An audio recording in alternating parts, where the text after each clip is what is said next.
29/5/1970 समीप रत्नों की निशानियाँ।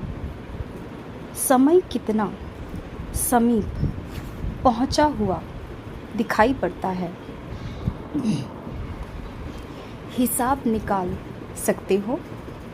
भविष्य लक्षण के साथ संपूर्ण स्वरूप का लक्ष्य भी सामने रहता है।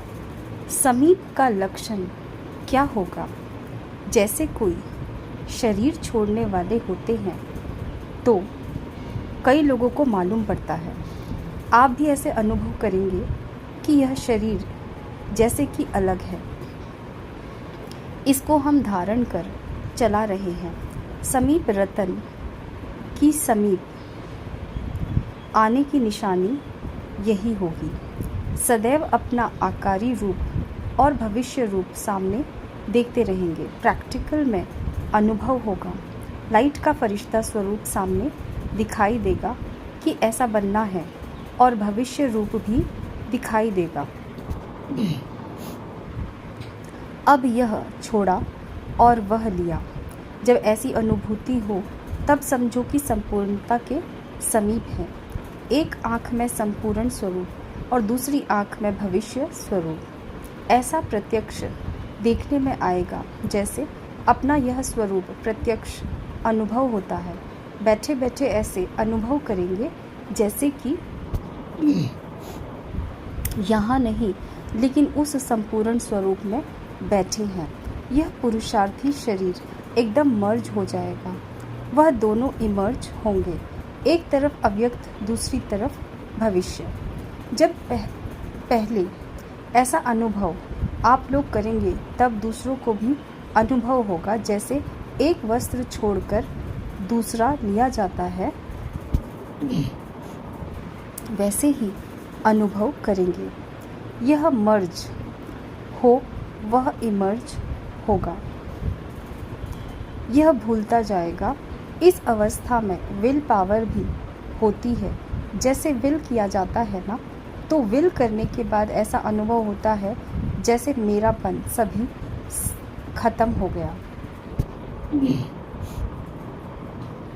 जिम्मेवारी उतर गई। विल पावर भी आती है और यह भी अनुभव होता है जैसे सभी कुछ विल कर चुके। संकल्प सहित सब विल हो जाए। शरीर का भाग छोड़ना और संकल्प तब बिल्कुल विल करना।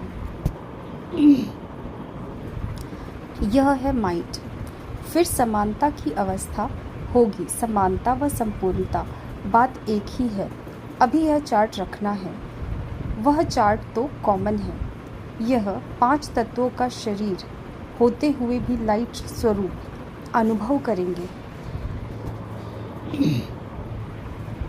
सुनाया था ना कि लाइट शब्द के अर्थ में भी अंतर होता है।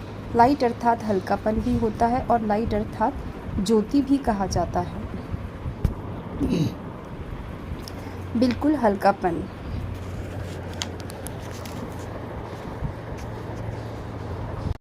अर्थात लाइट रूप हो चल रहे हैं। हम तो निमित्त हैं। अव्यक्त रूप में तो हर बात में मदद मिलती है। अच्छा, पार्टियों से।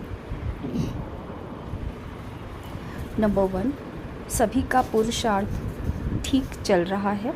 किस नंबर का लक्ष्य रखा है? फर्स्ट नंबर के लिए मालूम है क्या करना पड़ता है। फर्स्ट नंबर लेने के लिए विशेष फास्ट रखना पड़ता है। फास्ट के 2 अर्थ होते हैं। एक फास्ट व्रत को भी कहा जाता है। तो विशेष कौन सा व्रत रखना है? पवित्रता का। यह व्रत तो कॉमन है। यह व्रत तो सभी रखते हैं। फर्स्ट आने के लिए विशेष व्रत रखना है कि एक बाप दूसरा न कोई। हर बात में एक की ही स्मृति आए।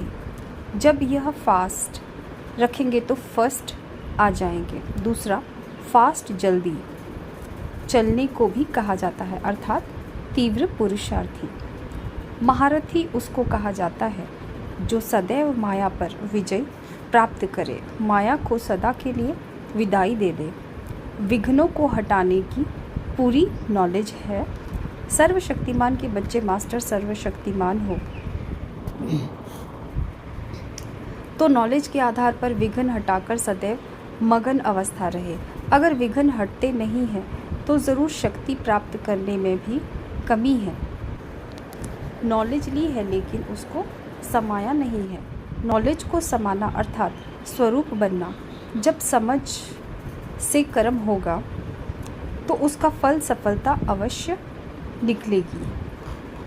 नंबर 2, तीव्र पुरुषार्थ के क्या लक्षण होते हैं? समझाया था ना कि फरमान बरदार किसको कहा जाता है? जिसका संकल्प भी बिगर फरमान के नहीं चलता। ऐसे फरमान बरदार को ही तीव्र पुरुषार्थी कहा जाता है। सर्वशक्तिमान बाप के बच्चे जो शक्तिवान हैं उन्हों के आगे माया भी दूर से ही सलाम कर विदाई ले लेती है।